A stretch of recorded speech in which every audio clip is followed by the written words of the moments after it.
তারা এই ধরনের শান্তিপূর্ণভাবে হিন্দুদের উৎসবে বারে বারে হামলার বিরোধিতা করেছে।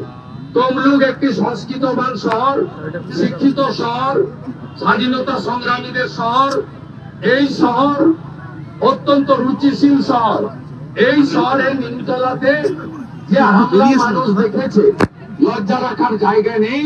সবচেয়ে পরিতাপের বিষয়, মমতা ব্যানার্জির পুলিশ গাড়ি নিয়ে দাঁড়িয়েছিল, যখন জিহাদিরা আসে সুসজ্জিত হয়ে, তখন পুলিশ গাড়ি ঘুরিয়ে নিয়ে থানায় পালিয়ে যায়। অর্থাৎ পুলিশ আর জিহাদি মিলেমিশে একাকার হয়ে গেছে। তাই আমরা আজকে পুলিশ মন্ত্রী মমতা ব্যানার্জির বিরুদ্ধে এবং বাংলার সনাতনী সমাজ তখনই মুক্তি পাবেন যখন মমতা ব্যানার্জি প্রাক্তন হবে। এই জেলায় মমতা ব্যানার্জিকে আপনারা হারিয়েছেন।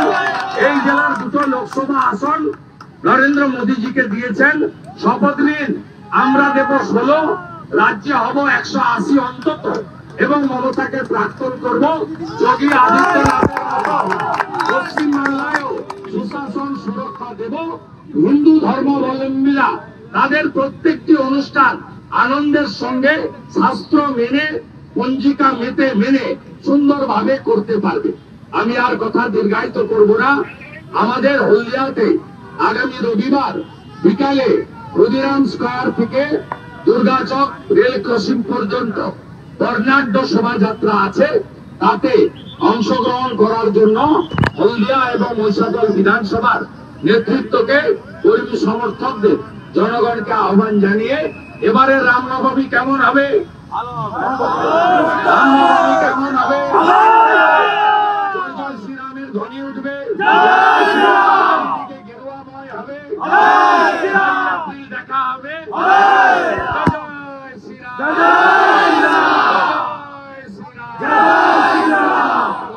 প্রণাম জানিয়ে, হাইকোর্টকে কৃতজ্ঞতা জানিয়ে আজকের কর্মসূচি পলয় সিনহা মহোদয়ের অনুমতি নিয়ে এখানেই শেষ করলাম। ধন্যবাদ।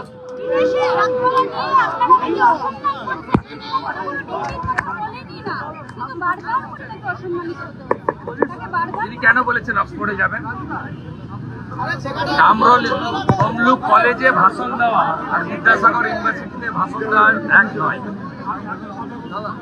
সিটি কলেজে ভাষণ দেওয়া আর কলকাতা বিশ্ববিদ্যালয়ে ভাষণ দেওয়া এক নয়। আপনি মিথ্যা কথা বলেন কেন? আপনি রাকেশ রোশন বলেন কেন? আপনি ইন্দিরা গান্ধী চাঁদে গেছিল বলেন কেন? আপনি সুনিতা উইলিয়াম না বলে সুনিতা চাওলা বলেন কেন? আপনি বলেন কেন মাতঙ্গিনী হাজরা শহীদ হয়েছে পিছাবনিতে? আপনার ভাইপো বলে কেন বর্ণ পরিচয় লিখেছে? বর্ণ পরিচয় সতীশ সামন্ত লিখেছে। বিদ্যাসাগরের বর্ণ পরিচয়কে আপনার তোলাবাজ ভাইপো বলে সতীশ সামন্ত লিখেছে। আপনি বলেন মাতঙ্গিনী হাজরা গুলি খেতে খেতে পিছাবনিতে মরেছে। আপনি আগে ভালো করে পড়াশোনা করুন। আপনাকে নিয়ে গোটা পৃথিবী হাসছে, আপনাকে নিয়ে পৃথিবী হাসছে। আপনি 1500 কেজি ওজনের বাচ্চা হয় বলেন, পৃথিবীতে 1177টা দেশ বলেন। আপনি 47-এ রবীন্দ্রনাথ ঠাকুর গান্ধীজিকে শরবত খাওয়ানোর কথা বলেন। রবি ঠাকুর 41-এ মারা গেছে। আমাদের ভিডিও ভালো লাগলে লাইক এবং শেয়ার করুন। কমেন্ট সেকশনে গিয়ে জানান আপনাদের মতামত। আরও ভিডিও পেতে আমাদের চ্যানেল সাবস্ক্রাইব করুন এবং প্রতি মুহূর্তে খবরের আপডেট পেতে প্রেস করুন বেল আইকন।